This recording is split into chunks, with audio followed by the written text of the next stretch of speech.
সম্মানিত দর্শকবৃন্দ, আসসালামু আলাইকুম। আমার এই মহিষটা হিটে আসছে।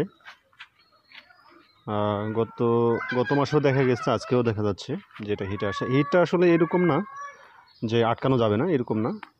এখনও ওর একটা হিট আসলে যে মহিষের যে একটা হয়, মহিষ গরুর একটা চঞ্চলতা আসে, সেটা আসে নাই। বাট হিট আসছে, এটা বোঝা যাচ্ছে যে হিট আসছে। এখন এটাকে এই মুহূর্তে কি করা যায়? আমি অবশ্য পশু চিকিৎসকের সঙ্গে যোগাযোগ করলাম যে ভাই, আমার মহিষ হিটে আসে, এটাতে বীজ কনসেপ্ট করবেন কিনা বা বীজ দিবেন কিনা। তো ওনার পরামর্শ হচ্ছে যে না, এটাতে এখনই বীজ দেওয়া যাবে না, কারণ হচ্ছে এটার বয়স এখন এরকম হয় নাই। হিট আসতেই পারে, কিন্তু এখনই দেওয়া যাবে না। এতে হবে কি, মহিষটার ক্ষতি হতে পারে। এখন আমার পরামর্শ হচ্ছে যে, আমার পরামর্শ না, আমার চিন্তা হচ্ছে যে আমি যেহেতু আগে মহিষ পালিনি, তো মহিষের একটা ব্যাপার আছে, ওনারা ডাক্তার মানুষ, ওনারা ভালো বুঝতে পারবে। তো এই মুহূর্তে কি এটাকে বীজ দেওয়া ঠিক হবে কি হবে না, এই জন্য আমি আপনারা যেনারা অভিজ্ঞ আছেন বা আগের থেকে মহিষ পালেন, ওনাদের সঙ্গে ওনাদের যুক্তি আর কি কাম্য করতেছি।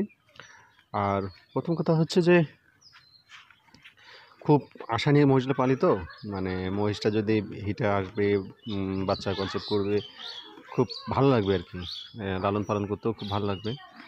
আর এই আশা থেকে আর কি খুব কিন্তু ডাক্তাররা যদি না করে, তাহলে আসলে কিছু করার নাই বা রিস্কও নেওয়ার দরকার নেই, এটাই করতেছি। তো ডাক্তার বলতেছে আর 6 মাস অপেক্ষা করতে। এখন যদি হিটটা ওই পর্যায়ে আসতো যে মহিষকে আটকানো যাচ্ছে না, মহিষ খুব উল্টাপাল্টা করতেছে, তাহলে আমি দিয়েই দিতাম, অবশ্য ডাক্তারের কথা ছাড়াই দিয়ে দিতাম। কিন্তু আসলে হিটটা এইভাবে আসেনি। হিটটা আসছে সেটা হচ্ছে যে মল কাটতেছে, এতটুকুই। কিন্তু যে মহিষ যেমন, গরু যেমন পাগল হয়ে যায়, আটকানো মুশকিল হয়ে যায়, সেই রকম হিট এখনও আসেনি। তো আপনাদের কাছে পরামর্শ চাচ্ছি যে এখন কি এই অবস্থায় আমার কী করা উচিত। মহিষগুলোর বয়সের ব্যাপারটা হচ্ছে, আমি যখন মহিষগুলো কিনছি তখন ওনারা আমাকে বলছে যে 14 মাস, 12-14 মাস বয়স হবে, আর আমি কিনলাম 4 মাস। তাহলে সর্বমোট 16 মাস বা 18 মাসের মতো বয়স হবে। এখন মহিষকে 18 বছর, এটা আনুমানিক বয়স। এখন এই বয়সে কি বীজ দেওয়া যায় কি যায় না আমি জানি না।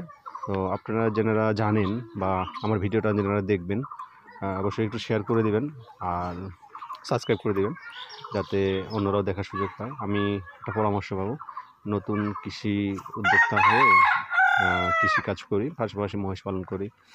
তো এতে আমারও উপকার হবে, আমার ভিডিওটা বাড়বে, এবং আমি ভিডিওটা থেকে দেখা গেল যে অনেকেই দেখবে, তখন আমি একটা সঠিক পরামর্শ পাবো। এটাই হচ্ছে মেন কথা।